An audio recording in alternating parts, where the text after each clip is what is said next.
Since Thomas Merton's death in 1968, there has been a continual stream of books, articles, conferences, and retreats about him or inspired by his ideas. Each year, new translations of his works appear in many different languages.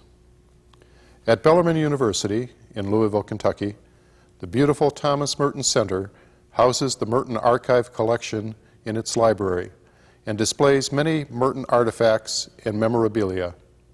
Organizations such as the Thomas Merton Foundation and the International Thomas Merton Society were formed to promote the study of Merton's works and to extend his influence. In this presentation, people who knew Merton offer their insights into his character and his message. It concludes with Father Matthew Kelty's Reminiscence of Thomas Merton. The scenes of the Abbey of Gethsemane are from Morgan Atkinson's production entitled Gethsemane. The complete presentations from which these selections were taken are available through the Thomas Merton Foundation in Louisville, Kentucky.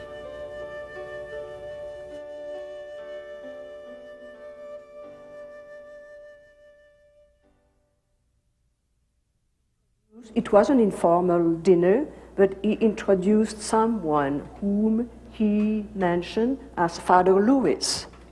Well, I didn't know who Father Louis was, and the dinner was rather informal. I know that Dom James was at my right side, and Father Louis was trying, I think, to make conversation. Our English was not really fluent at all at that time. And at one point in the dinner, Dom James leaned to me and whispered in my ear, "Don't you know that Father Louis is Thomas Merton?" And Thomas Merton, it rang a bell because I had read in French in 1951, the Seven-Story Mountain, in French, the La Nuit Privée d'Étoiles, the Night Without Stars. That's the French title of the book. But I knew he was a writer, but that was about it. And I looked at him, and I thought, he looks like a taxi cab driver.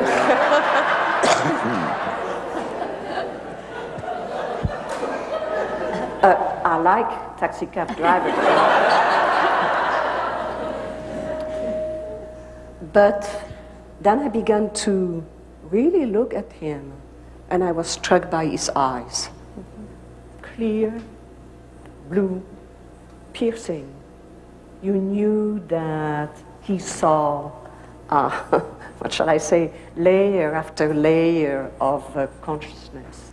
I first met Thomas Merton, and really my only really extended time with him was actually out in the Redwoods at the monastery of Miriam.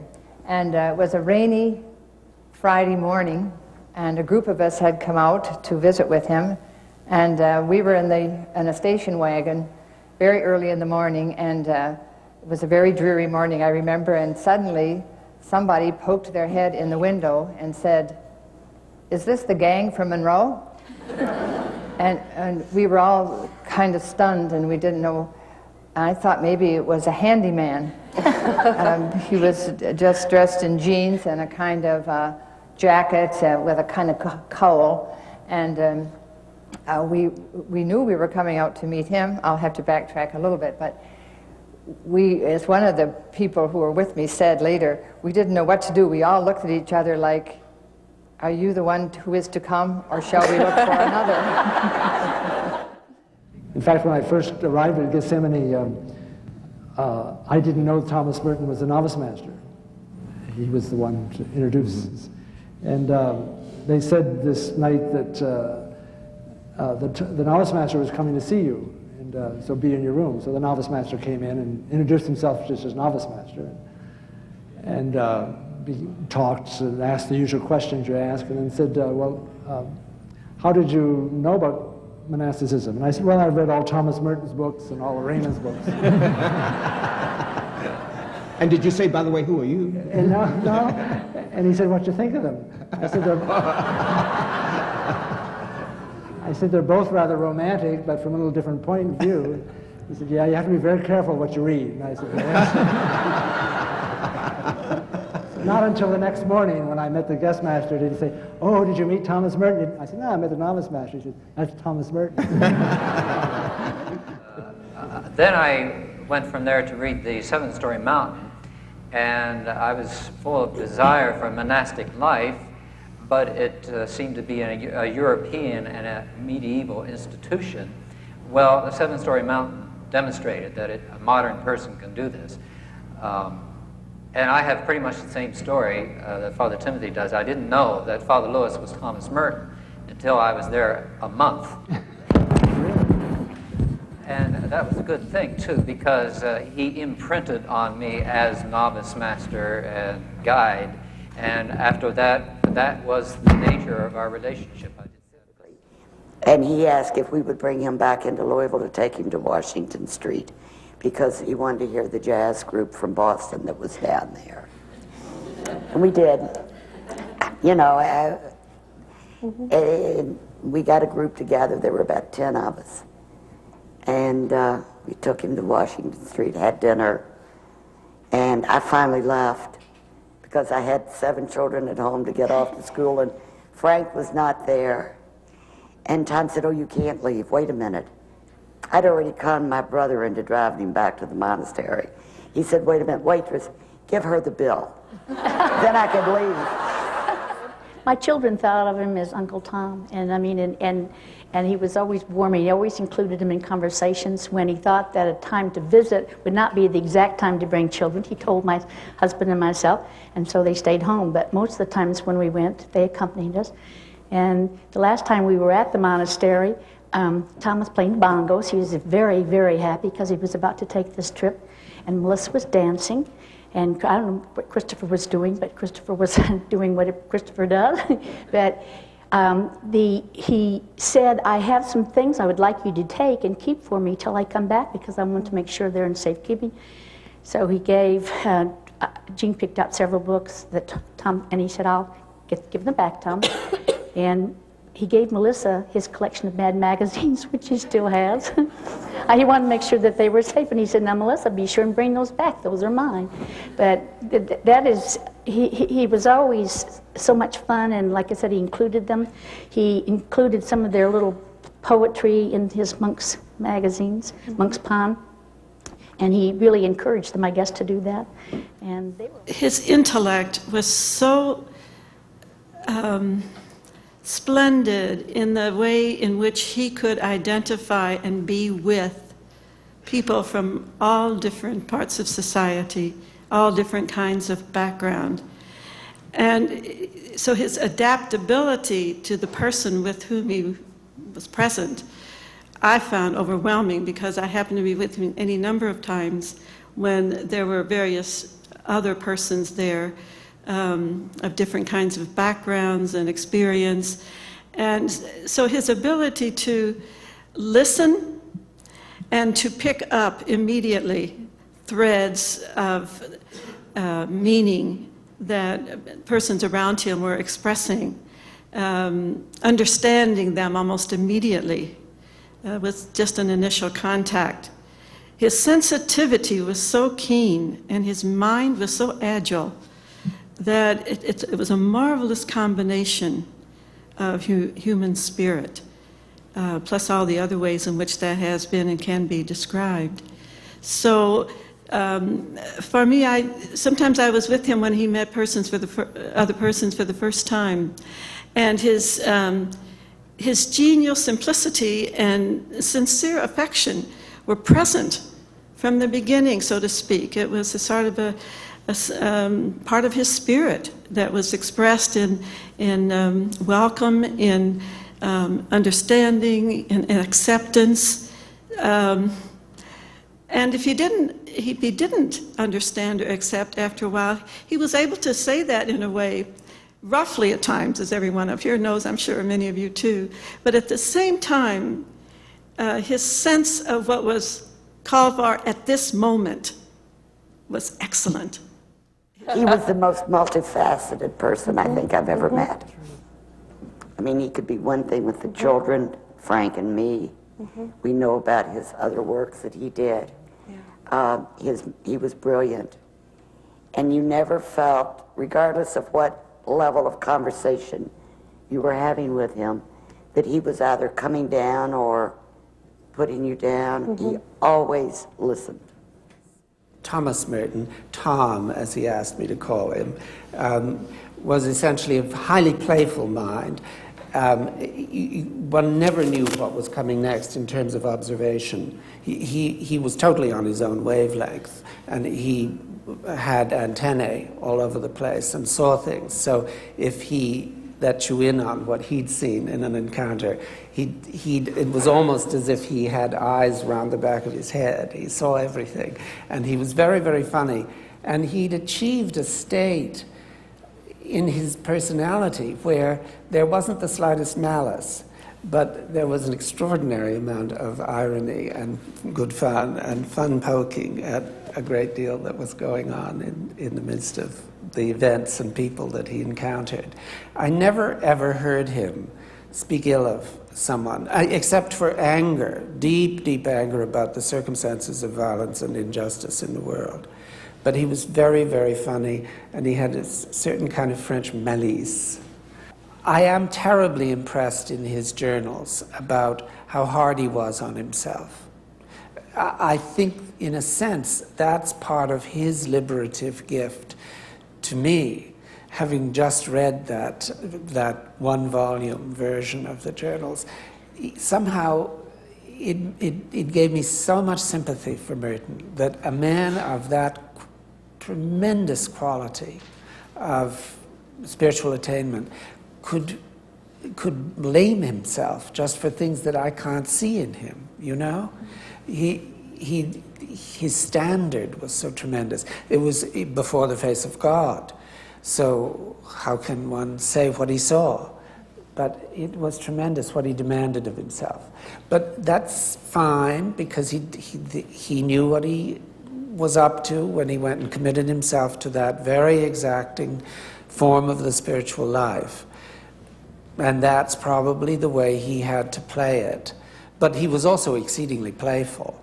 It's dangerous to take anyone like Thomas Merton too seriously, and that he had a problem with that, taking himself too seriously, which then he would feel badly about. He was constantly going back and forth between wanting to be famous and wanting no one to know him, which is, of course, the problem with fame, because he was seeking spirituality on a very deep level. But to make him something special, I think would be against what Merton really was, and he would want to make you feel more special. That was a truly great man that never let you get aware of his greatness. He was a very simple man who could relate to people.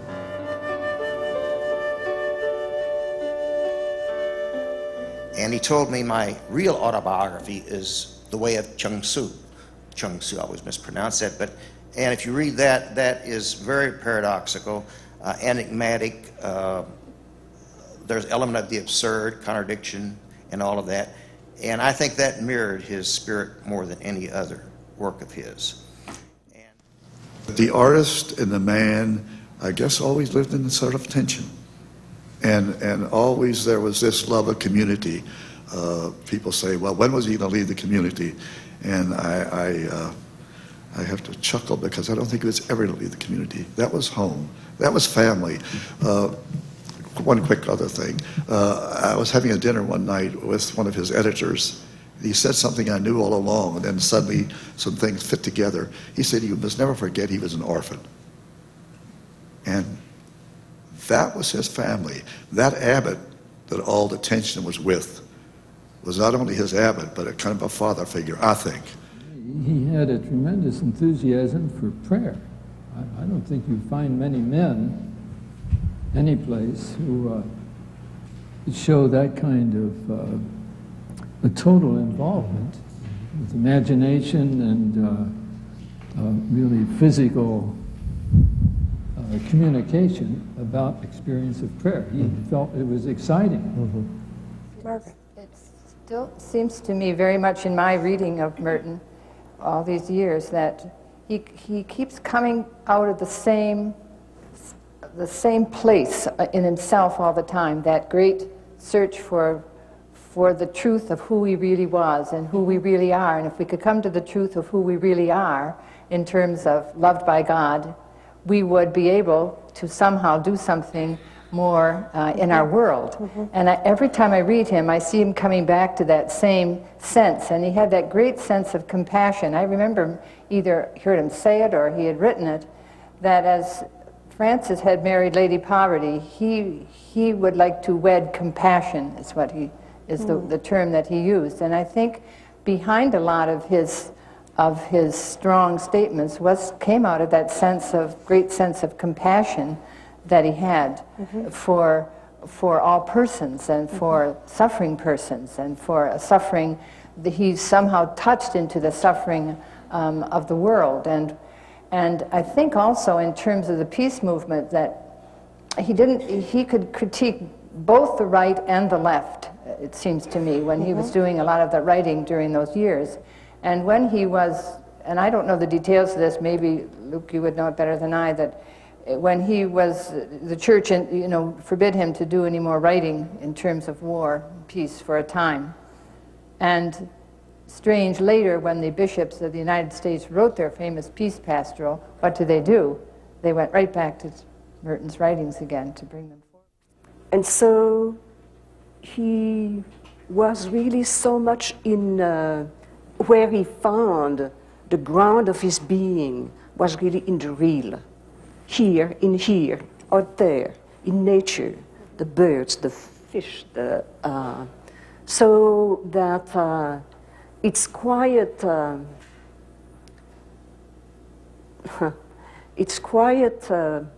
paradigm for today, I think, that Merton, with his contradictions, with his two sides, and his struggle with that in himself, says in volume 6 that you have edited, Christine, that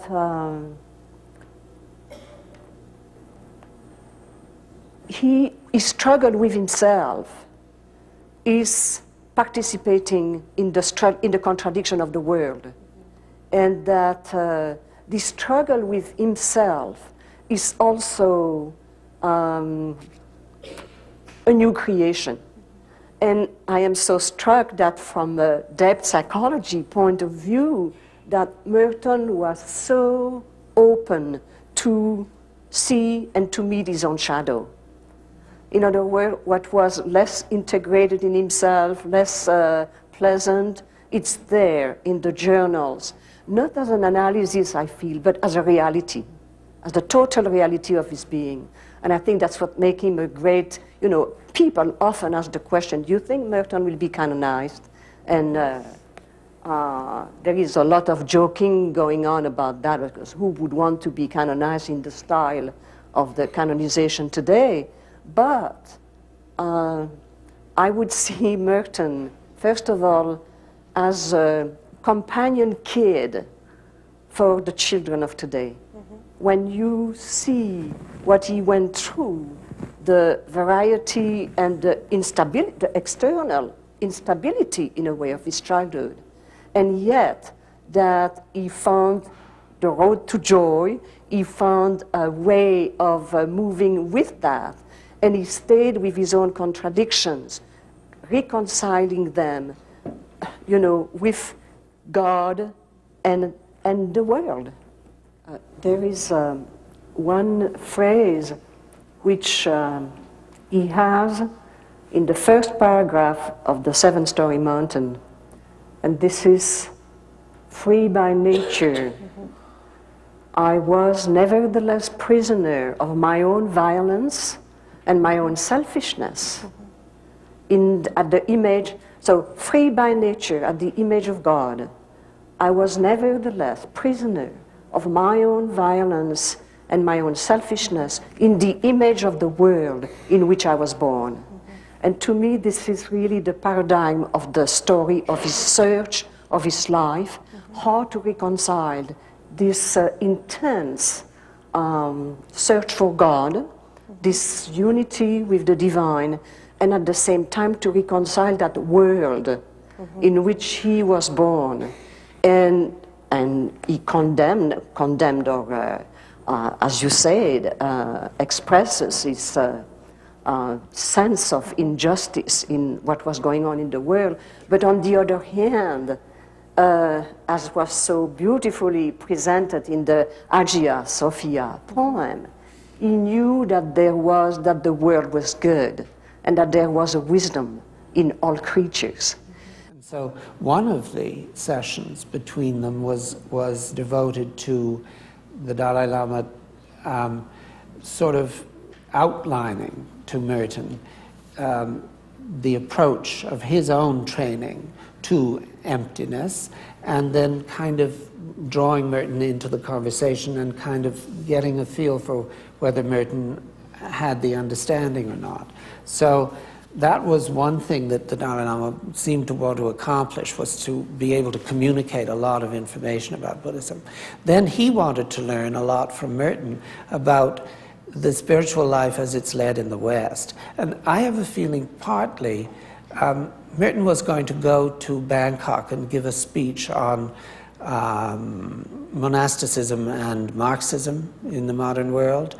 And one of his, he joked with me and said, nowadays it's every monk for himself. Because in a sense, the monastic life could maybe not have another period as long as the Middle Ages or whatever, and therefore one's going to have to find a way to live a spiritual life on one's own, be a light unto oneself. And so that was something that Merton was very interested in. How does one live a spiritual life in the modern world? And the Dalai Lama had to solve that problem too, because his whole monastic structure had been left behind in Tibet, and a lot of it had perished. And he was going to have to try to keep together the shreds of a very great 1,300-year tradition of Buddhism, which had the advantage of a very, very secure monastic foundation, you see. So they had a lot to talk about how do you live a spiritual life in the modern world. You wrote about Merton's journey to Asia in an interview in Tricycle magazine, and you said that Merton was a man who found what he was looking for in Asia. And my question is, what was it? Well, I think he confirmed a lifetime of spiritual practice that it had led to a realization. I think he became aware, fully aware of the degree of his own realization. By realization, I mean, again, something like that Dzogchen term, intrinsic awareness. A state of awareness of what Buddhists call emptiness and perception.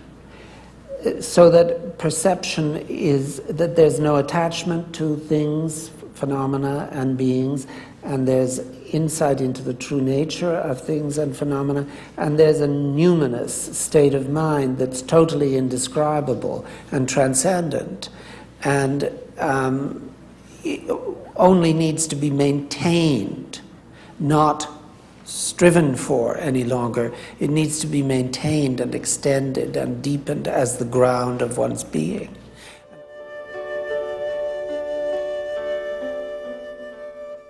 One thing he said, Ron, what I'd like you to keep in mind, he said, are just 3 words, and now hear this, and not hear H-E-A-R, but now and hear H-E-R-E. He said, keep in mind now, and don't concentrate on then. Don't go back to the past, to a so-called Eden or paradise in nostalgia, and don't go when, a utopia or heaven or something like that. Let's stay now at this point.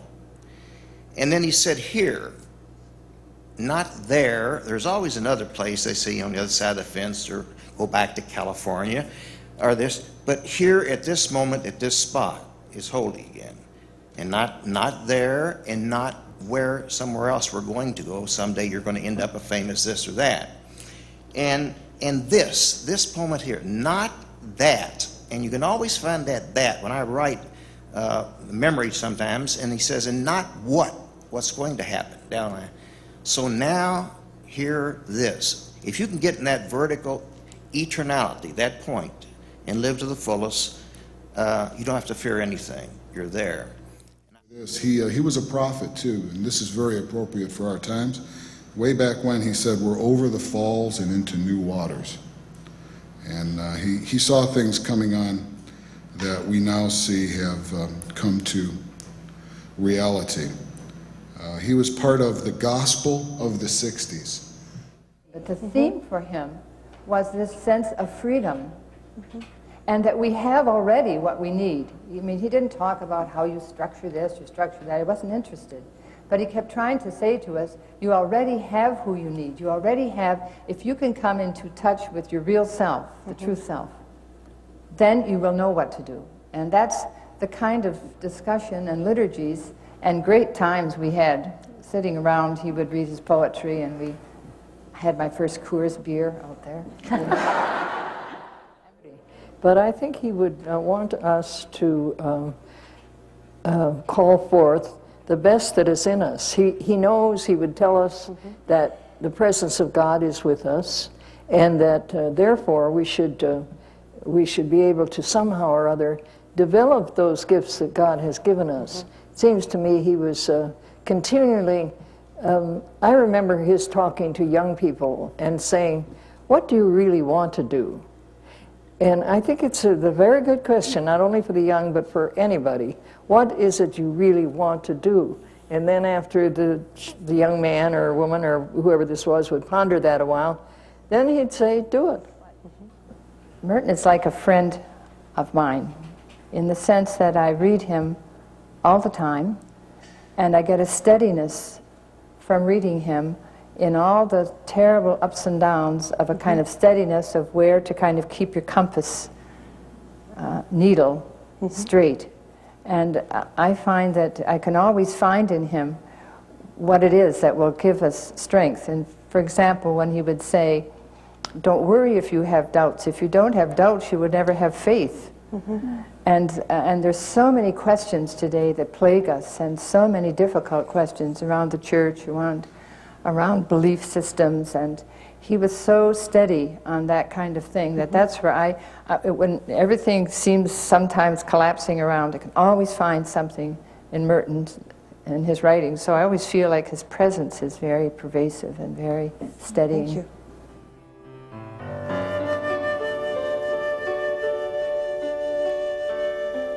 And we were carrying on rather small talk, and he said, you know, someday I would really like to have a hermitage out here, and next to it, a building where we could have seminars.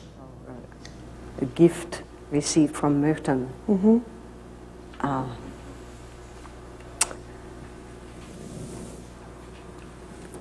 For me, it was encouragement. And one of the last phrases that he said to me before leaving for Asia was, if you have a vision, you must move with it. And then I think that there's this part of Merton that did not end. I think Merton is not simply what he said, but he was a direction. And I'd go back to the old finger pointing that the Zen master used to do, and the students were always looking at the finger and never where it was pointing. And I think that this is one of the things that Merton has left us, a vision that we have to complete.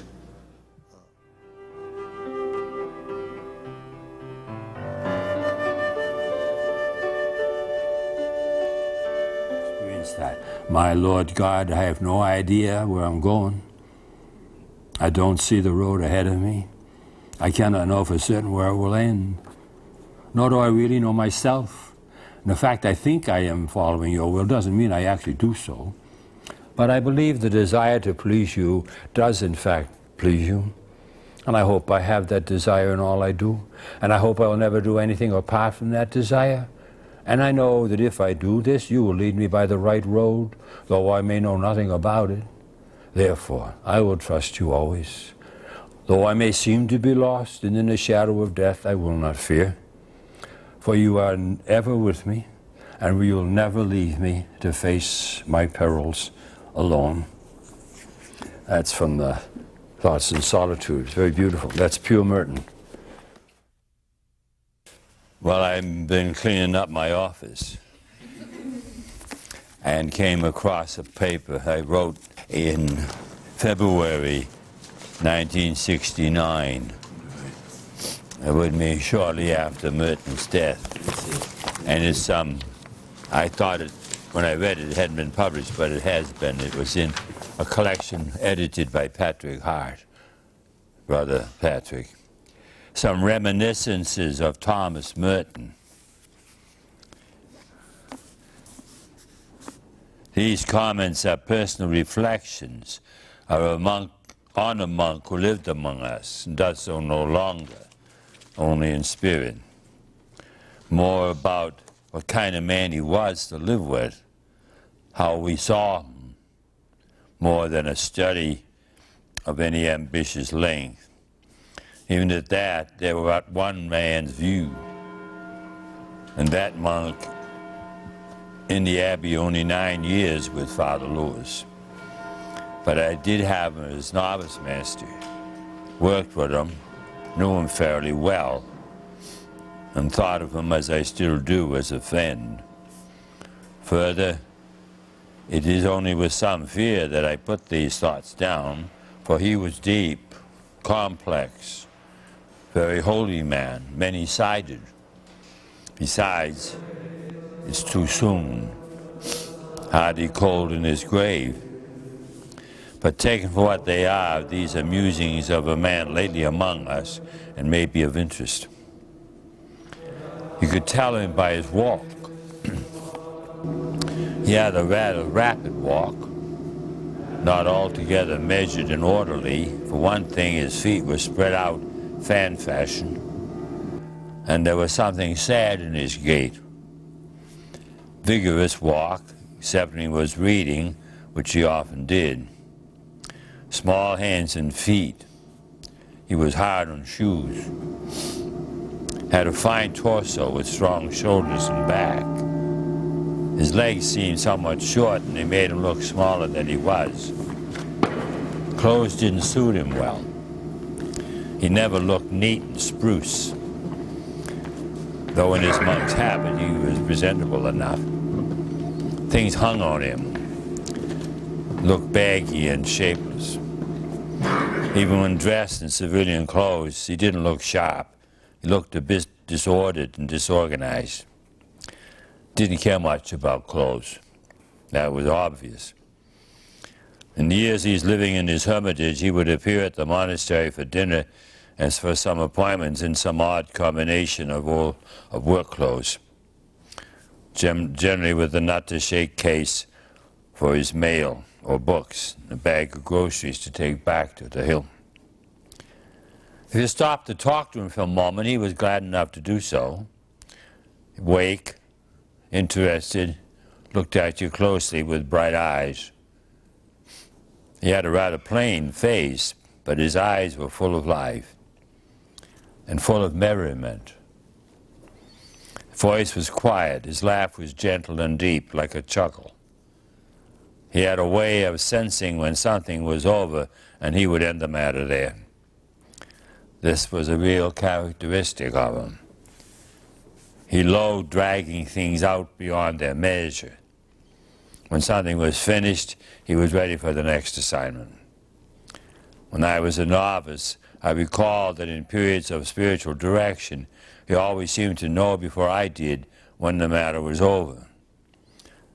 It always seemed to me an ending rather abrupt, but when I thought on it later, it was simply that he grasped quickly that the situation had reached a point of terminus. In meetings of the Abbot's Council or the building committee or any such group, he was often ill at ease because they went sometimes dragged on, you know, windy and long drawn-out discussions, which bored him and exasperated him. Windy, drawn-out discussions were not his thing. If there was no more to be said, he was off. Visitors and callers who had nothing more than small talk got short shrift from him. But he was always courteous and kind to anyone who had a need. He wasn't hasty or restless, but he knew how to get off the phone. Hated to waste time. Had great reverence for time, sort of a sacrament for him. Always totally immersed in what he did. He never played at anything. In his work, he was systematic, followed regular procedures. He had his work well organized, as we say. I recall again from my novitiate days that he would assign our work in the morning after chapter, and then go upstairs to his office and his writing. Once in a while there'd be some question would come up about the work before we got started, so somebody had to go up and ask him. And he was generally very short and even curt. He did not like being bothered once he was into his work. And he didn't mind insisting that such courtesy toward others, leaving them in peace and undisturbed, was a normal thing for a good monk. You didn't do that to people. I often helped him typing manuscripts or answering mail. It's a difficult job. I couldn't read his writing. And you didn't like to bother him because you knew if he did, he wouldn't like it either. And in his manuscripts, he was very consistent. Typed the first draft, then he would go over it by hand in blue ink, blue pen, making corrections. Then he would go over it again the third time with black pen, make more corrections or additions. Then have someone type it on a stencil, usually a novice. Then he'd mail that to his friends, and then he'd get feedback on that. Then he would rewrite the whole thing and then submit it to a magazine. Then it would be published and more feedback. Then that would be corrected and refined, and then finally it would show up with a bunch of others in a book. It became a kind of pattern he had. He had a sense of being aware that he was somewhat isolated, and he didn't want to make some obvious blunder. The vast amount of material that's never been published, we still have it. They're working on it. He had system. He had plans on what he did and what things he would do during the day, what type of reading he would do and when. He liked to save steps and time on his way to church, to choir. He'd mail his letters or check the bulletin board or pick up a pair of shoestrings or get some razor blades. But he did it easily, without tension. He was good at keeping appointments. He had an air of dispatch in what he did. Generally was thorough, but sometimes he was rather hasty. Had fine insights into people. Good judge of character. Sometimes blundered in his interviews with postulants, but overall his perception was above average. And he could be open to discussion, see your view too. But once he had his mind made up, he was hard to change. He was tender-hearted, really, and quite gentle. And sometimes he found some of his duties difficult, and he'd avoid them if he could get away with it honorably. But he was no coward, and he could be quite straightforward and uncompromising, and could wither you with his directness. With the novices, too, he wasn't all unwilling to see what they were made of. More than once I found out that he had a way of testing the spirit. Even though I was a mature priest, I was 45 when I entered. He wasn't shy with his comments. I remember one time in the sacristy before Mass, I was feeling kind of low, and I must have had on a sour puss. And he came up to me and he said, this is days of silence, of course. Came up to me and he said, "Cheer up, Bat." Of course, he wasn't making a greeting. He was telling me, you have no right to go around with a face like that.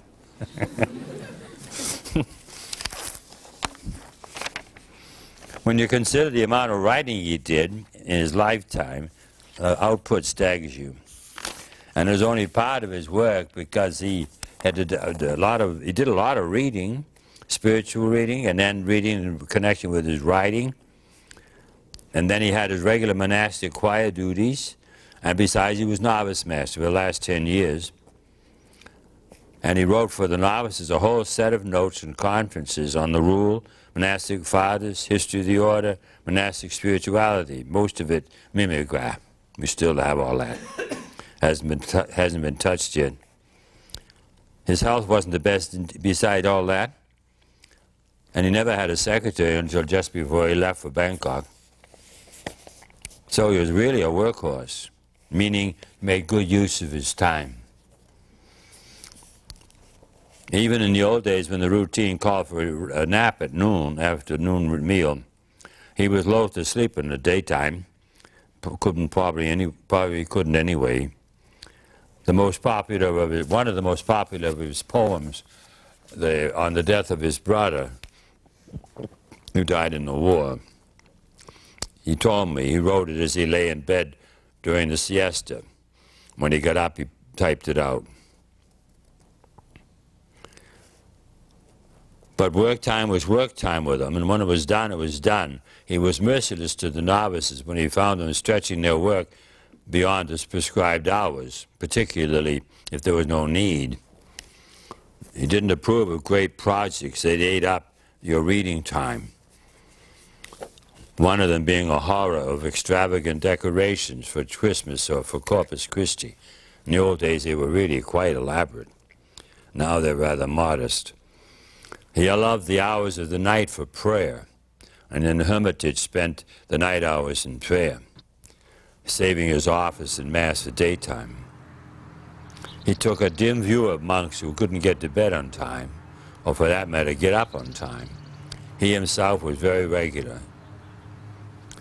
He couldn't sleep in the dormitory because so many monks snored, kept him awake.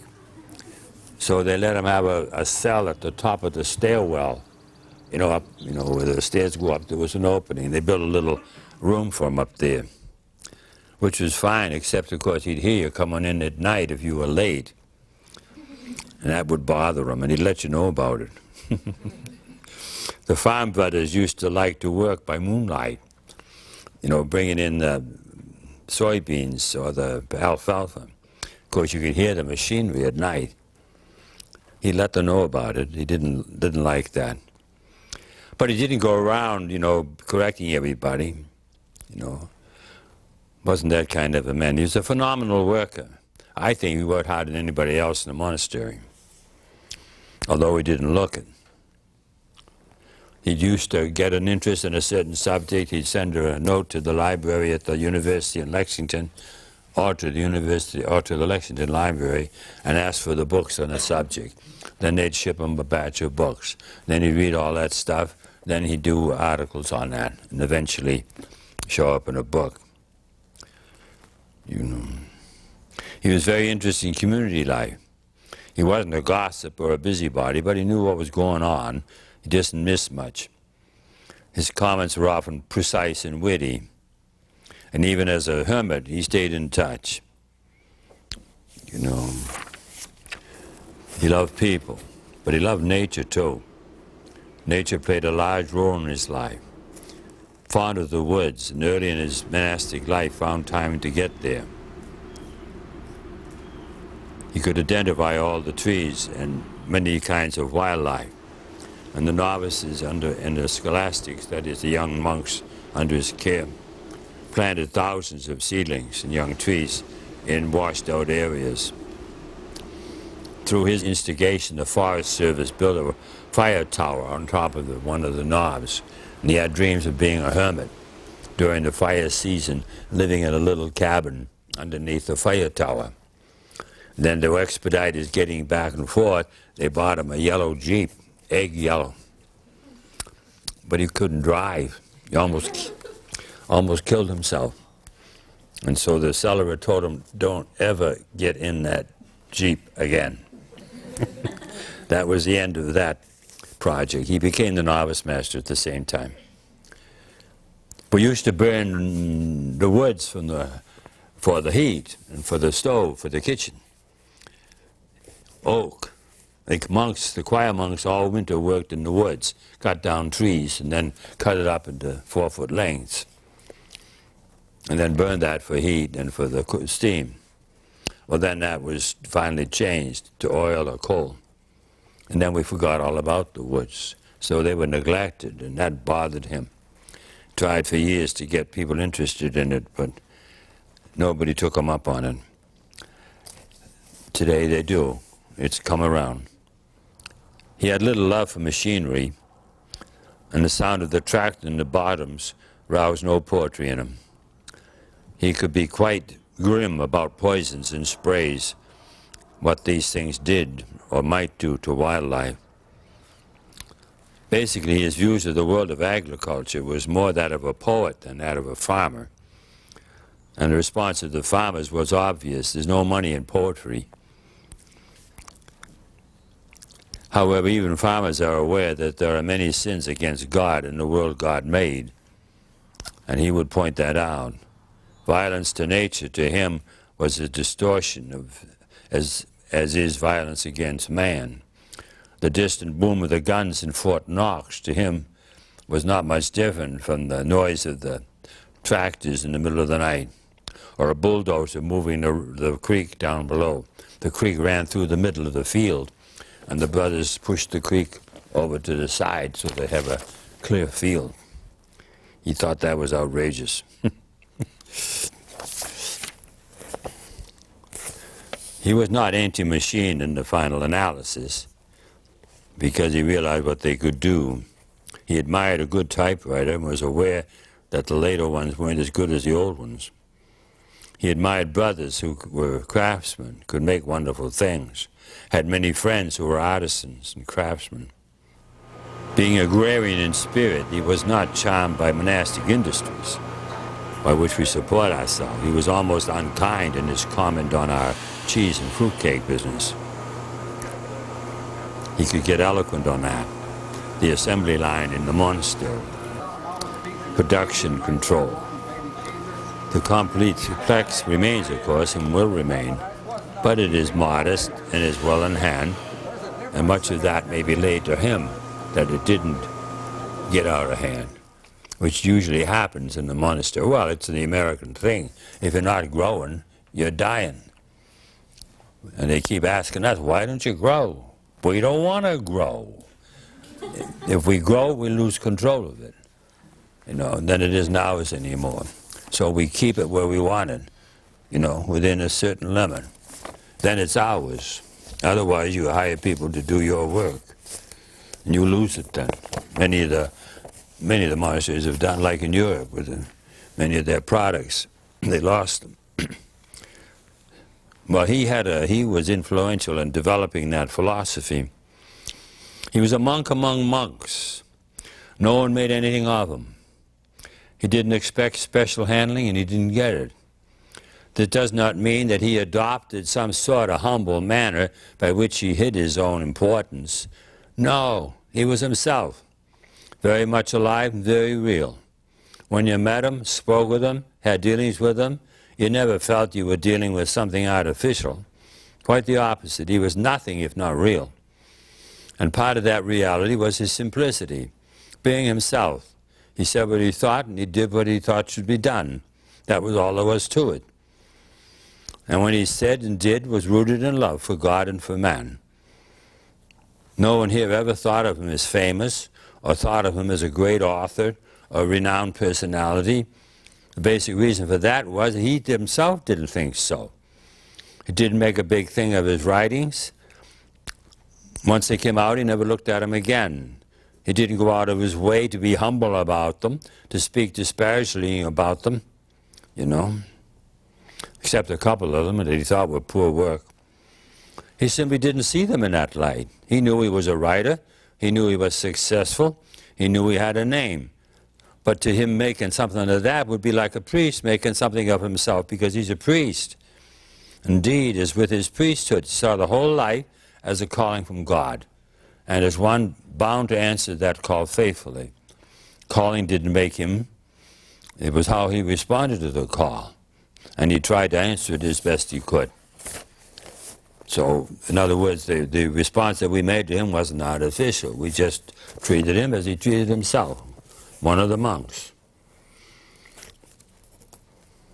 Yeah, besides, he was very sick. He had a miserable stomach, or tight intestines. A lot of trouble with that. Never complained about it, though. One of the brothers told me, I asked him once, how's the food? Well, so-and-so was the cook. Well, he says sometimes it's pretty grim. In fact, sometimes I can't eat it because he gives me things he knows I can't eat, like milk or cheese or something. And then I met the brother one time. I says, what's he like to cook for? Wonderful. Never complains.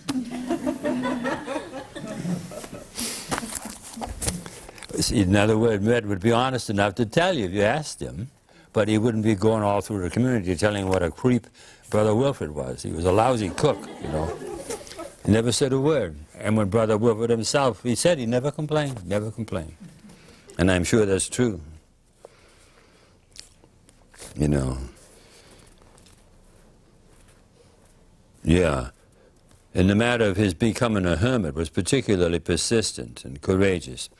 Looking back at it, it's really wretched. He overtook years and years of patient effort. Working it out, he literally had to move mountains of opposition. He certainly wore them down by prayer and by patience. It's so easy today, but in those days it was a long while coming. Monks were never really keen on the whole hermit thing.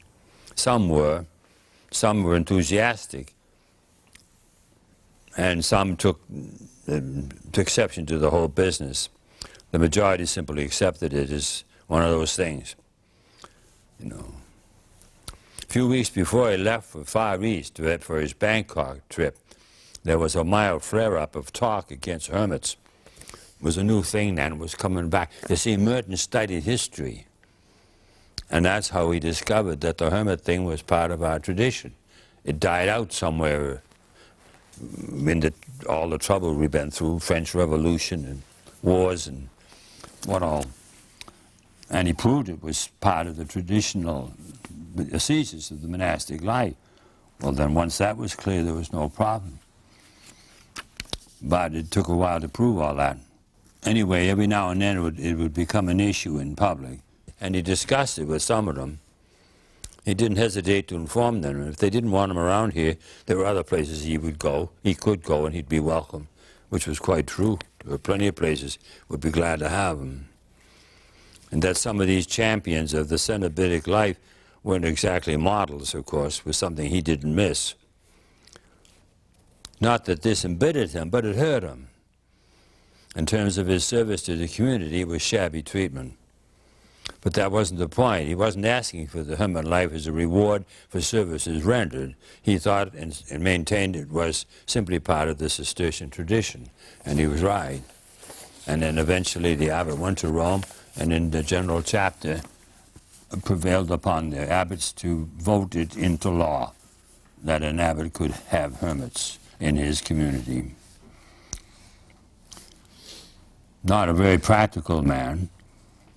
Brothers often were amused by him. He couldn't drive. You know, he wasn't handy with tools. Although he loved the woods, he was dangerous with an axe. You know, wasn't very good at cooking. That's why in the beginning, the abbot insisted he come down for dinner every day, so he'd get something to eat at least once a day. In the end, his hermitage was rather adequate.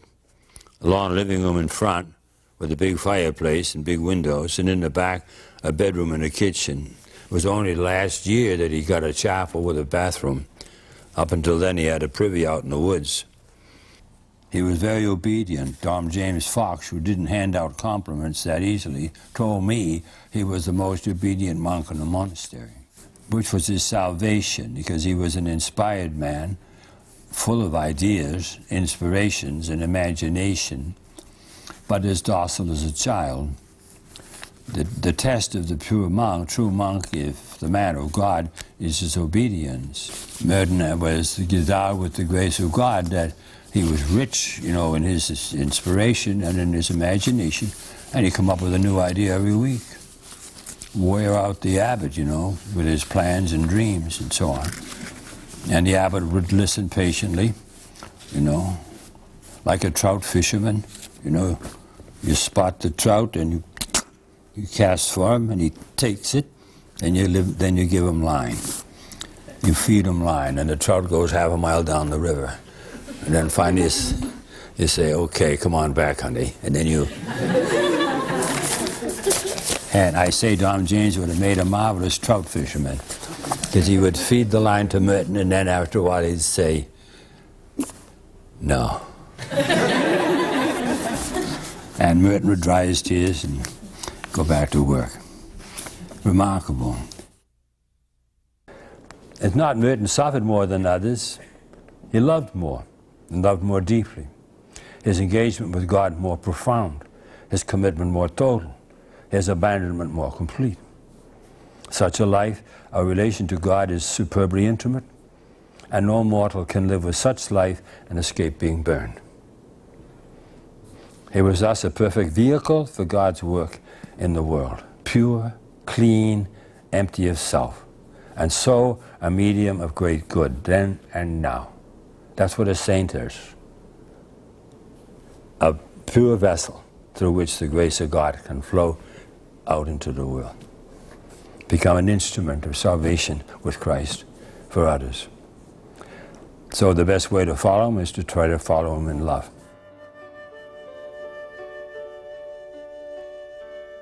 This is the last paragraph in that book, which is quintessential. But you, he's talking to God, Merton, but you shall taste the true solitude of my anguish and my poverty, and I shall lead you into the high places of my joy, and you shall die in me, and find all things in my mercy, which has created you for this end, and brought you from Prague to Bermuda, to St. Antonin, to Oakham, to London, to Cambridge, to Rome, to New York, to Columbia, to Corpus Christi, St. Bonaventure, and to the Cistercian Abbey of the poor men who labor in Gethsemane, that you may become the brother of God, and learn to know the Christ of the burnt men. Sit finis libri, non finis querendi. This be the end of the book, but not of the search. Amen.